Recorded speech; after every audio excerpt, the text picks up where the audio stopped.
కర్ణాటక మాజీ ముఖ్యమంత్రి సిద్ధరామయ్య మొన్నటిదాకా మొండి పట్టు పట్టి ఎట్టి పరిస్థితుల్లో తాను కుదరదని చెప్పినటువంటి వాడు, అంటే తను ముఖ్యమంత్రిగా దిగనని చెప్పినవాడు, 5 సంవత్సరాలు ఉండి తీరతానని చెప్పినటువంటి వాడు, అధిష్టానాన్ని కూడా బ్లాక్మెయిల్ చేసినటువంటి వాడు, డీకే శివకుమార్కి చెమటలు పట్టించినటువంటి వాడు, ఇంకొక 6 నెలల పాటు ఎక్స్ట్రా ఉన్నాడు. 2.5 ఏళ్ళకి దిగాల్సినటువంటిది ఒప్పందం లెక్కన, కానీ చేయకుండా చూసుకున్నాడు. చివరికి రాహుల్ గాంధీ పిలిపించి గట్టిగా క్లాస్ పీకిన తర్వాత అప్పుడు రాజీనామా చేసి డీకే శివకుమార్ ముఖ్యమంత్రి అయ్యాడు. ఇప్పుడు సిద్ధరామయ్య దాదాపు 85 ఏళ్ళు వచ్చినాయి. ఆయన కొడుకు ఆల్రెడీ మంత్రిగా ఉన్నాడు. మళ్ళీ ఇప్పుడు ఆయన కొడుకు ఆల్రెడీ రాజకీయాల్లో ఉన్నాడు. ఇప్పుడు తన కొడుకుని ముందుకు తీసుకొచ్చేటటువంటి ప్రయత్నం చేస్తారు.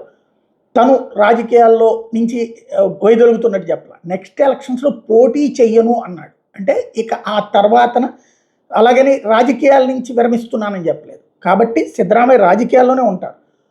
ఎమ్మెల్యేగా పోటీ చేసి ముఖ్యమంత్రి కారు. నెక్స్ట్ ఇక తనకు కావాల్సింది ఎంపీనో లేకపోతే రాజ్యసభ లేదా ఎమ్మెల్సీనో ఇచ్చి ముఖ్యమంత్రిని చేయాలని కోరుకుంటారు, ఒకవేళ మళ్ళీ ముఖ్యమంత్రిగా ఆయన చేయదలుచుకుంటే.